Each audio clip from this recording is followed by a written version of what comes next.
के मैसेज को सुनना आपको समझ आएगी, क्योंकि इस किंगडम के साथ जो खुदा करने वाला है आने वाले वक्त और टाइम में, वो इंसान की सोच से कहीं परे है। हालेलुया। जब हम मसीह में बच्चे होते हैं तो हम उठते हैं, गिरते हैं, बैठते हैं, चोट खाते हैं, फिर सही हो जाते हैं और हमें समझ आती है कि हम सीख भी रहे हैं और बड़े भी हो रहे हैं।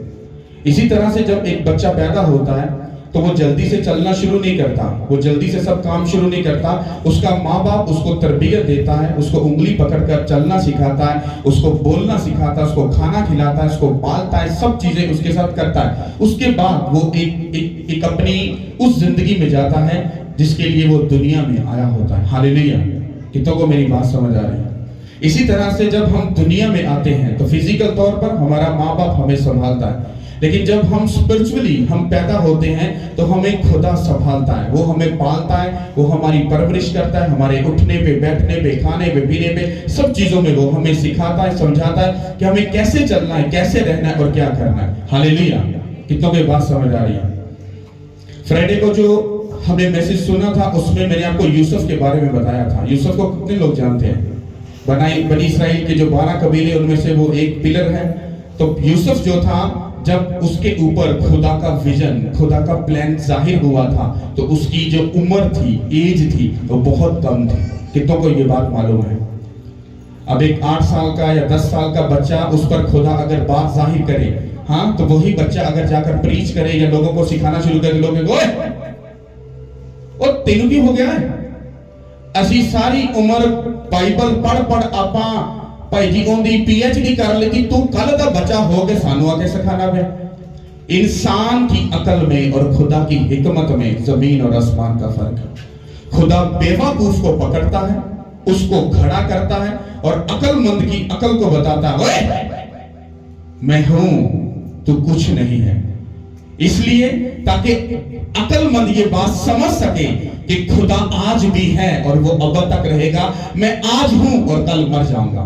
इसलिए अपनी अकल को इस्तेमाल करना ये बहुत बड़ा धोखा है। ये मैंने बाइबल में से सीखा है। आप कहोगे पादरी साहब जब आप अकल नहीं इस्तेमाल करनी तो फिर ते आप हर बंदे को धोखा खा जाओगे।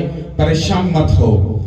जब एक मियां बीवी, जब उनकी शादी होती, जो बच्चा पैदा होता है तो वो लोगों को दुनिया में उसको दुखों के लिए नहीं फेंक देते। ਉਹਦੇ ਮਾਪਿਓ ਦੇ ਸਿਰ ਤੇ ਹੁੰਦੇ ਨੇ। जिन्हें ਤੁਹਾਨੂੰ पैदा किया है ना, वो हेगा है, ਉਹਨੂੰ पता भी कि ਤੁਹਾਨੂੰ कित्थे संभालना है, कित्थे ਤੁਹਾਡੀ तंबी करनी है, ਤੁਹਾਡੇ ਨਾਲ ਕੀ करना है, सब चीजों के बारे में मालूम है। हालेलुया। इसलिए अपनी अकल को कम इस्तेमाल करो और खुदा की हिकमत और फहम को मांगो। तुम्हारी लाइफ कभी सेव नहीं रहेगी। हमारे जो मोस्टली हमारे जो पाकिस्तान के, मैं जो अपनी बात कर रहा हूं अपने मुल्क की, जो मैंने स्टडी किया, जो मैंने सीखा है, हमारे जो पाकिस्तान के जो मसीह है ना, ये दुनिया के सब तो समझदार थे, अकलमंद मसीह। कितनों को ये बात मालूम है? इन्हों को कीड़े कढ़ा लो, टिप्पणियां करवा लो, इन्हों को भाई जी वाल की खाले लगा लो, मतलब इनसे जो मर्जी करवा लो, ये कर देंगे। जैसे तुम इनको बोलोगे भाई साहब सामने आओ, लोगों को सिखाओ, लोगों को समझाओ कि खुदा के साथ कैसे चलना है, तो साथ ही स्टेटमेंट चेंज कर देंगे। अब पादरी साहब ये तो काम है, साडा थोड़ा ना काम है। तो फिर तू अपना मुंह बंद रखता ना, तो अपना मुंह बंद रखता, क्योंकि पादरी का काम पादरी करेगा और तेरा काम तू करेगा। हालेलुया। अब आपको ये बात समझ नहीं, क्योंकि मैं कुछ बातें इनडायरेक्टली, डायरेक्ट नहीं बोल रहा, इनडायरेक्टली बोल रहा हूं ताकि आप समझ सको मेरी बातों को। क्योंकि जीसस क्राइस्ट भी जब बात करते थे तो वो कुछ बातों को भेद में करते थे ताकि लोग समझ सके, क्योंकि जो भूखे और प्यासे होते हैं वही जीसस क्राइस्ट को ढूंढ पाएंगे। हाँ, ये अच्छी दे का काम नहीं है जरा 4 मिनट के अंदर हालेलुया तो बाद में जाके उठे जाके बड़ पुठा काम करता है। यूसुफ को जब चुना गया था तो उसकी एज कम थी। खुदा ने उससे बात की, उसने कहा, उसने एक ड्रीम आया, उसने अपने भाई के बारे में ड्रीम देखा। उसने कहा कि मेरा पूला खड़ा हुआ और तुम्हारा पूला, हाँ, उन सब ने मुझे घेर लिया। फिर 11 पूलों ने मुझे सजदा किया। उसके भाई कहते, जब उसने ख्वाब बताई तो उसने कहा क्या हम तुझे सजदा करेंगे? उसने कहा आई डोंट नो, मैं नहीं जानता, बट तुम लोग इस ख्वाब को सुन लो। उसके भाई उस ख्वाब की वजह से उसके साथ क्या करने लग गए? नफरत करना शुरू हो गया कि कल का बच्चा सानू से खाना शुरू हो गया, ਕੱਲ ਦਾ ਬੱਚਾ ਸਾਨੂੰ ਆ ਕੇ ਇਹ ਦੱਸਦਾ ਪਿਆ कि ਤੁਸੀਂ आने वाले वक्त च मनु सजदा करोगे। बाइबल कहती है उसके बाद फिर उसको दूसरा ड्रीम आया, फिर उसके भाई छोड़ो, उसकी जो फैमिली थी वो भी उसमें इंक्लूड हो गई। उसने अपने बाप को और अपने भाइयों को फिर एक ड्रीम बताया। उसने कहा मैंने एक और ड्रीम देखा। उसने कहा क्या देखा तूने? उसने कहा कि सूरज और चांद और 11 सितारों ने मुझे क्या किया? सजदा किया। उसके बाप ने डांटा, भाई क्या हम सब तेरे आगे झुकेंगे, तुझे सजदा करेंगे? उसने कहा बाप मैं तो बस बात को नहीं जानता, बट मुझे ये ड्रीम आया। उसने उस बात को पोशीदा रखा। अब ये बात थी कि यूसुफ जो था आने वाले वक्त में एक बहुत बड़ी बादशाह की सीट पर वो बैठने वाला था। हालेलुया। पर बाइबल कहती है कि जैसे ही उसने वो ड्रीम अपने भाई और अपने बाप को बताया, उसके बाद उसके भाई उससे नफरत करना शुरू हो गए। एक बात याद रखो, जैसे आप मसीह में आते हो, आप खुदा के साथ चलते हो, उसके कामों को शुरू करते हो, तो आपका जो मुखालिफ दुश्मन है वो आपके साथ खड़ा हो जाता है। एक बात वो होती जो आप दिलेरी से बोल देते हो, हाँ उधर जी कोई भी सोचते हाँ उठे इज्जत बेइज्जती अब बोल देते, कोई फर्क नहीं पैदा। एक बात ऐसी आती खुदा कहता तू बोलना बड़ा सोहना है पर तू बोलिया रोंग है। कहता हुण तेनू मैं दसना तू की बोलना है। फिर कहता तू ए बोल, जिदों वो बोलना दी वारी आंदी है कहता नहीं लोकी ते मनु बेइज्जत करनगे, लोकी ते मनु ताने मारनगे। पर यूसुफ अंडर होकर, मतलब उसके खौफ में नहीं आया, उसने वो बात बोली और बोलते साथ ही उस पर अटैक हो गया। अटैक क्या हुआ? उसके भाई कहते कि देखो ख्वाबों को देखने वाला हमें ढूंढता हुआ आ रहा है, आओ हम इसको साथ क्या करें, इसको मार डालें, इसको खड्डे में फेंक कर इसको फना कर देते हैं। उन्होंने जब इस बात को सुना तो उसके एक जो बड़ा भाई था उसने कहा नहीं इसको मारो मत, हम ऐसा करते हैं हम इसको खड्डे में फेंक देते हैं। जब वो कबीला पीछे से आ रहा था तो कहता कि हम इसको दे देंगे, इसको बेच डालेंगे, हाँ ताकि कत्ल का जो इल्जाम है वो हमारे ऊपर ना आए। मैं आपको शॉर्ट बता रहा हूं, अगर पूरी स्टोरी सुननी है ना तो मैं पूरी भी बता सकता हूं, क्योंकि खुदा का रूह मेरे साथ है और वो मुझे पूरी स्टोरी बता सकता है। मैं आपको एक लाइन ऐसे से बता सकता हूं, बट वो टाइम नहीं है क्योंकि हमने कलाम को सिर्फ समझना है। और जैसे ही यूसुफ को खड्डे में फेंका गया, उसके बाद निकाला गया, उसको बेच डाला गया। और बेचने के बाद क्या हुआ कि उसको जो इस्माइली जो कबीला था वो उसको खरीद कर मिस्र में ले गया और वहां पर जाकर उन्होंने पूतीफर को उसको क्या कर दिया? बेच डाला। एक बंदे के ऊपर खुदा प्रोफेसी कर रहा है, नबूवत कर रहा है, हाँ कि तू आने वाले वक्त में तू बादशाह होगा। और वो बंदा बिका जा रहा है। और जिस घर में वो बेचा गया था उस घर में वो झाड़ू और पोछे का वो काम करता था। कितनों को पता है इस बात के मतलब? वहां पर वो क्या कर रहा है? एक झाड़ू पोछे फेरने वाला आने वाले वक्त का एक किंग बनने वाला है। और आज लोग जब मसीह में आते हैं, उन पर जब आजमाइश आती है, उन पर जब तकलीफ आती है, तो वो क्या करते हैं? वो खुदा को ताना मारते हैं, वो बेइज्जती करते हैं कि मेरे साथ क्यों, मेरे साथ ही क्यों, शैतान मुझे तंग क्यों करता है, बीमारी मुझे ही क्यों सताती है, क्यों ये ट्रबल मुझ पर है, क्यों ये शर्मिंदगी मुझ पर है। जबकि अगर तुम्हारी स्पिरिचुअल आईज ओपन हो तुम्हें मालूम होगा कि हमें खुदा के साथ कैसे चलना है। क्योंकि बाइबल कहती है जिसकी तंबी ना हो वो जायज नहीं, वो नाजायज है। कितनों को ये बात मालूम है?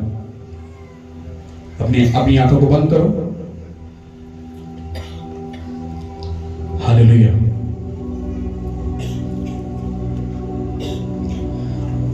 और खुदा से बोलो खुदा मुझे इस गहरी बात को समझने का बल बख्शना।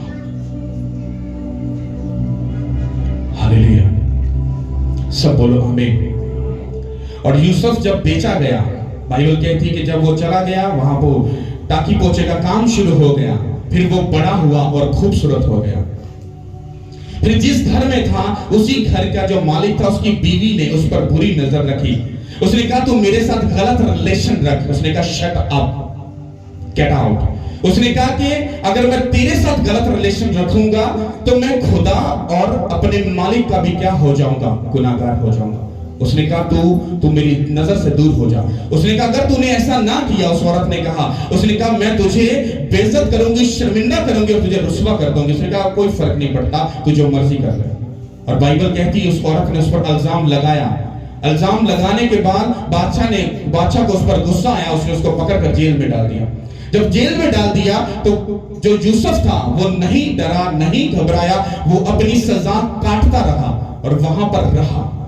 अब ये सारा इंसिडेंट हमें क्या समझाता और बताता है, बात आगे भी है ड्रीम की, लेकिन हम इसको यहां पर आकर हम दूसरी बात को भी समझेंगे। जब आप खुदा में आ जाते हो तो आपकी मेहनत शुरू होती है। इस किंगडम के साथ जितने लोग जुड़े हैं उनकी जिंदगी में दुख, तकलीफ, परेशानी, बीमारी, ट्रबल 100% आई है। और यहां तक भी आई है कि लोग 1-1, 2-2 लाख रुपया महीने का कमाते थे और वही लोग फिर खाना खाने से भी तंग हो गए। रीजन क्या था? अगर खुदा मौजूद नहीं है तो फिर ये ऐसे इंसिडेंट होना क्यों? व्हाई? ऐसा क्यों होता है? इसलिए होता है क्योंकि शैतान अच्छे से जानता है कौन सी जगह मेरे लिए खतरा है और कौन सी जगह मेरा कुछ नहीं बिगाड़ सकते। हालेलुया। और लोग जब आए हैं, लोगों की जिंदगी में ऐसा हुआ है, उसके बाद जो ढीठ बनकर जो खड़े हैं वो अपनी जिंदगी में सक्सेसफुल हुए, वो पीस से भरे हैं, वो आगे भी बढ़ रहे हैं, वो आगे भी बढ़ेंगे, वो आगे भी जाएंगे यीशु के नाम के वसीले से। हालेलुया। एक बात याद रखो, अगर नसीहत एक आसान हल होता, आसान रास्ता होता तो मैं सच बोल रहा हूं पूरी दुनिया ही इधर आ जाती। ये ऐसा नहीं है। कहना जेड़ा मेरे पीछे चलना चाहता है रोज की सलीब चुकनी पेगी। क्या रोज की सलीब उठाने का मतलब समझते हो? तुम लोगों को जब तुम मसीह में चलते हो तुम्हारी जिंदगी में खुदा उन कामों को लेकर आता है जो तुम्हें पसंद नहीं है, जो तुम नहीं करना चाहते, पर खुदा तुमसे वो करवाता है। मैं फास्टिंग नहीं करना चाहता था, उसने करवाई। मैं लंबा प्रेयर में नहीं बैठना चाहता था, उसने मुझे बिठाया। मुझे पढ़ने से मुझे प्रॉब्लम है, जब मैं ज्यादा पढ़ता हूं, मैं क्यों नहीं पढ़ा? इसकी वजह थी क्योंकि मेरे सर में दर्द शुरू हो जाता था और जितना मैं पढ़ने से भागा उतना ही उसने मुझे अपने काम के पीछे लगाया।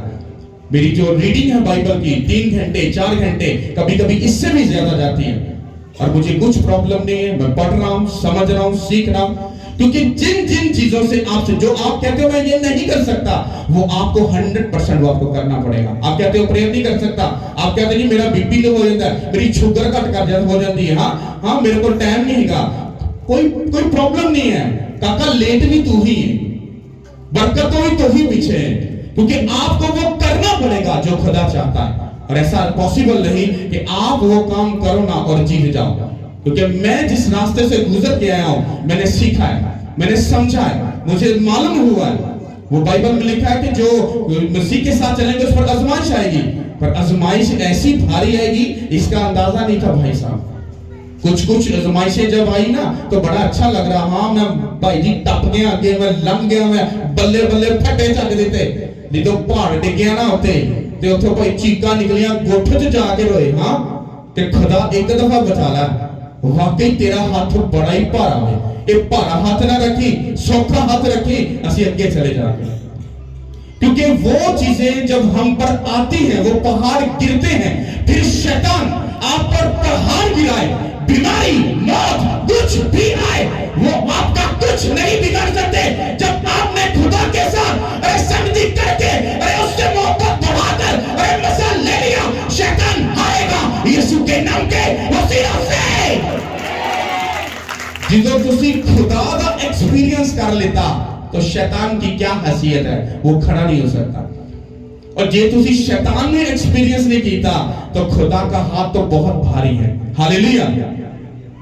और बाइबल कहती है कि जब यूसुफ उन मुसीबतों में से गुजरा, क्योंकि जब वो काम शुरू हुआ था तो उसकी एज कोई 7 साल या 8 साल होगी या 10 साल होगी, पर जब वो सीट पर बैठा तो उसकी एज 30 के पास पहुंच चुकी थी। मतलब कहने का कि जब आप खुदा के साथ चलते हो आपकी जिंदगी में फटाफट सब कुछ नहीं होता, ये आप लोगों की गलतफहमी है। वो आपको सिखाता है, समझाता है, वो आपकी तरबियत करता है, तंबीह करता है, ताकि आप समझ सको, सीख सको कि खुदा क्या चाहता है। जब आप बाइबल पढ़ते हो खुदा के हार्ट को समझते हो, जब आप प्रेयर करते हो आप उसकी हजूरी को अपने ऊपर देखते हो, जब आप फास्टिंग में जाते हो आप खुदा के नजदीक जाते हो, जैसे आप गुनाह से दूर रहते हो आप अपनी सब उन चीजों के ऊपर खाली पाते हो। हालेलुया। अब हम बाइबल को पढ़ेंगे और उस बात को समझेंगे जो मैं आपको बताने वाला हूं। हालेलुया। Thank you Lord. खुदावन के पाक कलाम में से पहला कुरिन्थियों उसका 15 चैप्टर 15 बाब 58 आयत से पढ़ेंगे।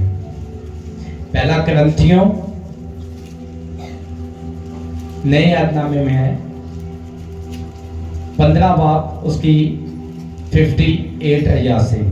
बस ए मेरे अजीज भाइयों, साबित कदम और कायम रहो और खुदावन के काम में हमेशा अफजाइश करते रहो, क्योंकि ये जानते हो कि तुम्हारी मेहनत खुदावन में बेफायदा नहीं है। सब बोलो आमीन। आमीन। Hallelujah hallelujah hallelujah. इसको हम फिर से पढ़ेंगे। लिखा है, बस ए अजीज भाइयों, साबित कदम और कायम रहो और खुदावंद के कामों में हमेशा एक पैशन के साथ, एक रूह के साथ, एक जोश के साथ, एक दलेरी के साथ, एक जुर्रत के साथ कहता हमेशा खड़े और अड़े रहना। तुम दुनिया में क्यों आए हो?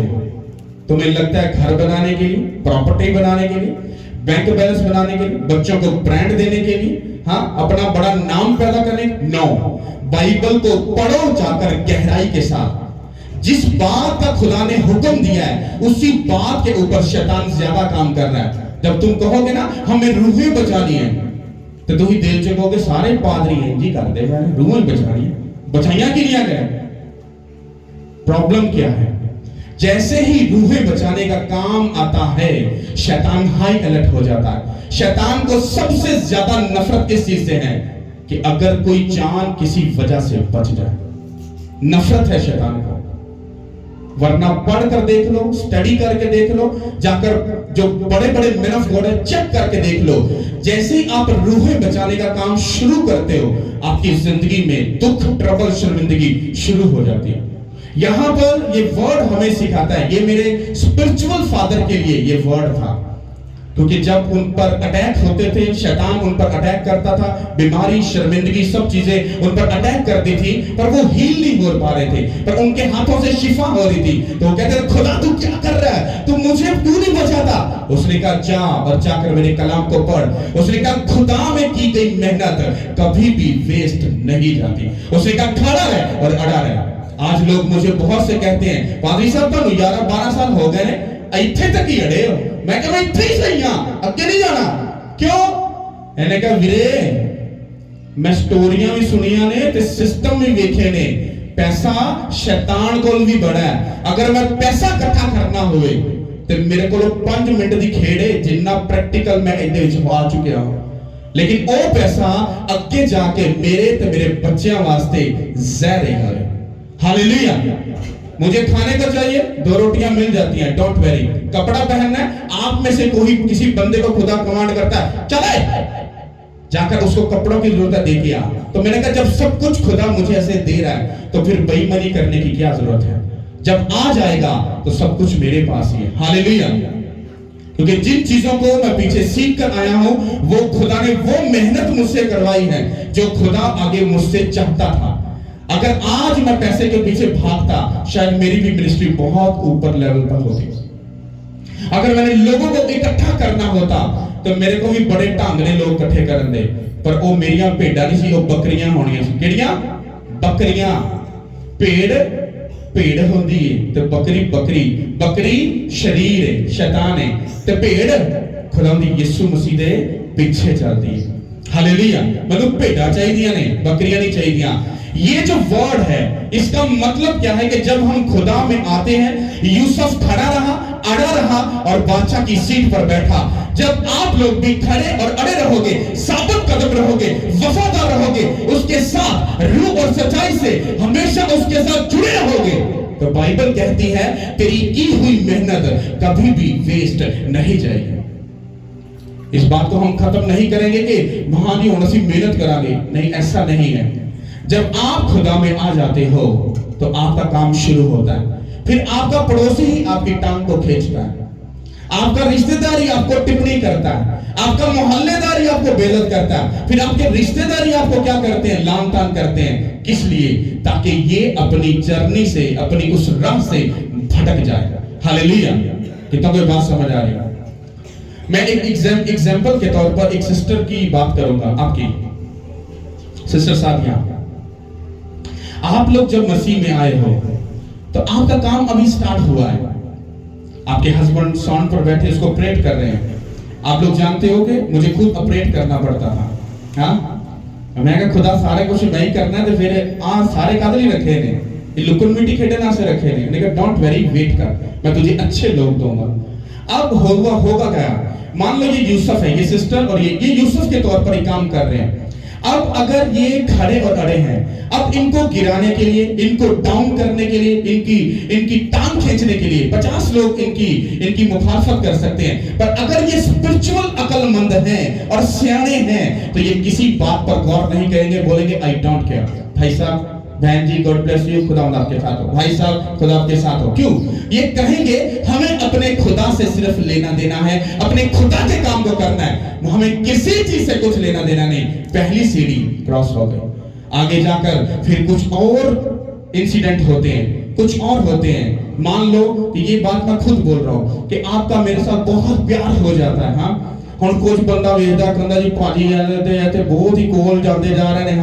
हाँ, तो उसको क्या करना, उसको शर्मिंदा करना। आपको ये बात समझना है, आप लोग जितने भी मेरी बहन और मेरे भाई बैठे हो, आप मेरे लिए सब इक्वल हो। आप में से कोई भी बंदा ऐसा नहीं है जो ऐसे ऊपर है और कोई नीचे है। नो, कुछ नहीं। मैंने अपनी फैमिली के लोगों को उड़ाया, यहां से जिन्होंने ड्रामा किया, टिप्पणी की, मैंने उड़ाया लोगों को। मैं किसी की तरफदारी नहीं करता। मेरे लिए सब इक्वल हो, सब इक्वल हो। क्यों? क्योंकि अगर मैंने ऊंच नीच रखी तो मुझे चुटकियों में जलील होते हुए टाइम नहीं लगेगा। फिर तुम लोग ही बाद में बोलोगे देखिया टिक्का ना। तो ऐसा मुझे करने की जरूरत नहीं है। जब आप खुदा में आते हो, वो आपसे मेहनत करवाता है, वो आपके आगे चीजें रखता है ऐसी। जब तक लूत अब्राहम के साथ रहा, अब्राहम को बरकत नहीं मिली। पढ़ो जाकर भाई। और जैसे ही लूत अब्राहम से जुदा हुआ, खुदा ने कहा अपनी आंखें उठा और जो कुछ तू देखता है सब कुछ तेरा है। आप में से अगर कुछ समझदार बंदा सरमन को सुन रहा है तो शायद ये मत सोचना कि मैं बहुत सारी ब्रांचा खोल दिया। ब्रांचा कोई नहीं, मैं बहुत तेज हाँ। ब्रांच कोई नहीं खोली, मैं घूम के उठे ही आवांगा। टेंशन नहीं लेनी तुझी। मैंने बात की ड्रीम की। जब आपके साथ वो बात करता है, वो ड्रीम रोया और आपके उस प्रेयर के अंदर वो आपसे बात करता है। जब बात कर लेता है, अगर वहां भी समझ नहीं आई, फिर वो आपके मैन ऑफ गॉड के मुंह से बात करता है। जब वहां से बात करता है, आपको समझ आती है, फिर आप चलते हो। जब आप चलते हो यूसुफ की तरह, आप खड़े और अड़े रहते हो और फिर आप अपनी जिंदगी की बड़ी टेस्टमनी को जीतते हो यीशु के नाम के वसीले से। हालेलुया। ये बात जो मैंने बोली, ये मैंने उसी बात के ऊपर, यूसुफ ने मेहनत की, वो कायम रहा, वो बदकारी में, जना में, हरामकारी में, गंदगी में नहीं घुसा। वो खुदा के साथ वफादार रहा। टीन एज में भी, अपनी जवानी में भी और अपने बुढ़ापे में भी वो खुदा के साथ वफादार रहा और खुदा ने उससे बड़े काम लिए और उसको बादशाह की सीट पर बिठाया। हालेलुया। वो आपके साथ ऐसा कर सकता है, आपको ब्लेस कर सकता है, आपको आगे लेकर जा सकता है, अगर आप उसके साथ साबित कदम हो, अगर आप वफादार हो और उसके कामों में आप ठीटों की तरह अगर आप खड़े और अड़े रहोगे। Hallelujah, hallelujah. कितने लोगों ने एक बाइबल में एक हादसे को पढ़ा है, वहां पर लिखा है कि एक दोस्त अपने घर में सो रहा था और एक दोस्त आया बाहर से, भाई साहब मुझे 3 रोटियां चाहिए। तो अंदर वाला सो रहा है, भाई साहब मैं अपने बच्चों के साथ सो रहा हूं पलंग पे। हाँ तू भाग जा, तो कल आए। भाई साहब वो मांगता रहा। वो दरवाजा पटते रहा। वो अंदर भाई बरसातियां हमारे बेड दे इधर उसकी स्यापा ही पा लेता है। बाइबल कहती है वो उठा जाके दा भाजी की चाहिए, कहता भाजी 3 रोटियां दे दो, घर परोने हैं। 3 रोटियां फड़, मेरी जान छड़, चला जा इथों। स्यापा ही पाता मेरी जान। इस बात को समझे। जीसस क्राइस्ट क्या बोल रहे हैं? कहता है जब तू सादक कदम होकर, जब तू वफादार होकर, कहता खड़ा रह, मांग मांग मांग मांग। अरे जब तू मांगेगा मैं तुझे दूंगा यीशु के नाम के वसीले से। अगर तुम इस बाइबल के किस्से को इंग्लिश में और अब्रानी और यूनानी और जुबान में जाकर जब पढ़ोगे तो वहां पर लिखा है कि जो बंदा रोटी मांग रहा था, वहां पर लिखा है वो शर्मा की तरह मंगी गया मंगी गया मंगी गया। ਇੱਥੇ ਮੈਂ ਤੁਹਾਨੂੰ ਕਿਸੇ ਦੇ ਵੀ ਪੈਰੀ ਪੈ ਜਾਣਾ, ਭੈਣ ਤੇਰੀ ਮਿਹਰਬਾਨੀ ਮੈਨੂੰ 100 ਰੁਪਇਆ ਚਾਹੀਦਾ। ਪਾਦਰੀ ਸਾਹਿਬ ਨਹੀਂ ਹੈਗਾ, ਭੈਣ ਕੁਛ ਵੀ ਕਰ ਲੈ ਮੈਂ ਮਰ ਜਾਣਾ ਤੇਰੀ ਮਿਹਰਬਾਨੀ। ਜਦੋਂ ਮੈਂ ਮੰਗੀ ਜਾਵਾਂਗਾ ਮੈਂ ਤੁਹਾਨੂੰ ਮੇਰੇ ਤੇ ਤਰਸ ਆ ਹੀ ਜਾਏਗਾ। सोचो तुसी बुरे होके किन्ना चंगा इंसाफ करना जानते हो जिहड़ा उत्ते बैठा है। जिदों तुसी मंगोगे वफादारी नाल मुहब्बत नाल वो तुहानू क्यों ना देगा। हालेलुया। यूसुफ खलोता खड़ा रहा, उन्हें कहा तू बादशाह बनेगा बनेगा बनेगा। वो खलोता वफादार रहा, बादशाह बनया कि नहीं बनया? बनया कि नहीं बनया?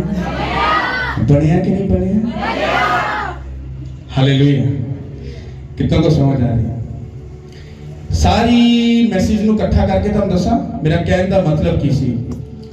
जब वो आपसे बात करता है उस काम को करो, चाहे फायदा हो चाहे नुकसान। पहली बात। दूसरी बात,